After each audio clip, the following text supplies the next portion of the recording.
20 years of "is he the GOAT" screaming matches? And the cleanest takedown didn't come from a hater. It came from Charles Barkley on LeBron's side by accident. They will kill your ass.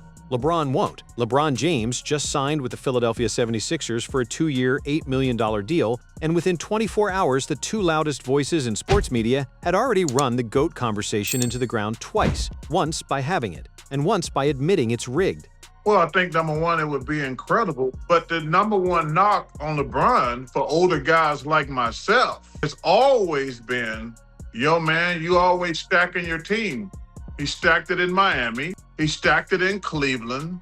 He stacked it in LA. Now he's stacking it in Philly. That's Charles Barkley, less than a day after LeBron picked a roster that already had Joel Embiid, Tyrese, Maxey, VJ Edgecombe, and a freshly acquired Jaylen Brown sitting on it.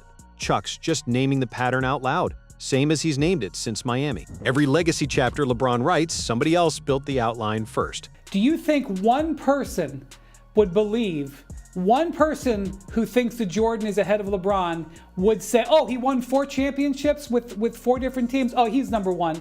That's a fake argument. Stephen A. said that with a straight face on First Take, shutting down his own network's favorite topic mid-segment. The guy who's built a decade of TV arguing LeBron's legacy just told the room the entire exercise is theater. Nobody's mind changes because of a ring won with 3 future Hall of Famers already in the building.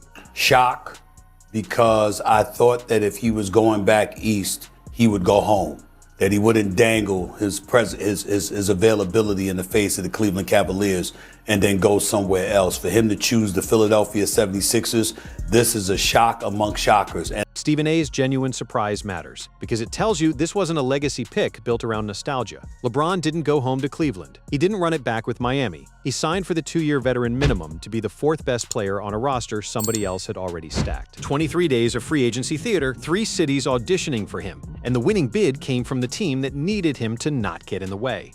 That's the same blueprint from Miami in 2010, the same blueprint from the 2018 Lakers once Anthony Davis arrived. Great reactions from the WNBA All-Star Weekend there in Chicago. This is VJ Edgecombe a little while ago on Instagram. Just a big smile. Haven't heard the news. The Sixers' second-year guard. Can't very excited. This is his life. To be playing with LeBron James. Rob, your reaction to the biggest news in Philadelphia today, LeBron James to the 76ers. Fair question, and based on the roster he picked, the honest answer is he's playing for the version of winning that requires the least individual risk. Nobody's asking LeBron to drag a rebuilding team to a title the way Jordan ground through the bad boy Pistons. First, he's walking into a starting 5 Vegas already liked as an East favorite before he even signed. Here's the pushback. Nearly every modern superstar move gets called stacking now. Durant to Golden State got it. Even Jaylen Brown leaving Boston for a Sixers roster that already had Embiid and Maxey is technically the same move LeBron just made, a month earlier, with way less scrutiny attached, but the counter is specificity. Durant went to a team that had just lost in the finals. He needed one more piece. LeBron's done this exact math in Miami, in LA, and now in Philly. 3 decades, 1 pattern, and patterns are exactly the thing GOAT arguments are supposed to weigh. Yeah, so how many games have we seen LeBron play with Jaylen Brown in Philadelphia? The answer is 0. So I have no idea what they're going to be. And I say it in order to say this. The Knicks are number 1. They won a championship. I've seen them play together. Did they lose some pieces? Mitchell Robinson? Sure. Andre Drummond coming in to replace him. Evan Turner's right to flag the uncertainty, but notice what that admission does to the GOAT case. If nobody can predict how this roster performs, LeBron's chasing an outcome measured against a bar set by talent he didn't have to develop or wait on. That's a very different lift than dragging Cleveland's roster to the finals as a rookie-heavy underdog back in 2007. Man, I'm talking about when I watch basketball, and the only difference is Michael and Kobe aren't nice guys. They will kill your ass, Stephen A. LeBron's a nice guy. That's the difference. And the one thing we all want in sports. This is the line that should have been the headline. Barkley's not roasting LeBron's game. He's identifying the one thing stats and roster construction can't manufacture, a killer instinct. Stephen A. co-signed it without blinking. Have you ever said in your wildest dreams, Stephen A., man, that Michael Jordan and Kobe Bryant a nice guy? That stuff you ain't never said. Never, not once. Two guys who've spent 20 years debating LeBron's legacy just agreed on air that the trait separating him from the two players Barkley ranks ahead of him isn't a skill or a ring count, it's temperament. You can add championships. You can't retroactively add menace. And this is the same broadcast where Barkley floated LeBron as the greatest ever if he wins 2 more titles at 44 or 45. If he wins back-to-back championships and walk away this thing at 44, 45, I'll say something I ain't never said before. This dude, I think I just saw the greatest basketball player ever. So, in one interview, Barkley called LeBron a chronic team stacker, admitted he's not a killer the way Jordan and Kobe were, then said 2 more rings makes him the GOAT anyway. That's not a legacy argument. That's a guy talking himself into a headline live on TV. Here's why the stacking framing matters beyond message board ammo.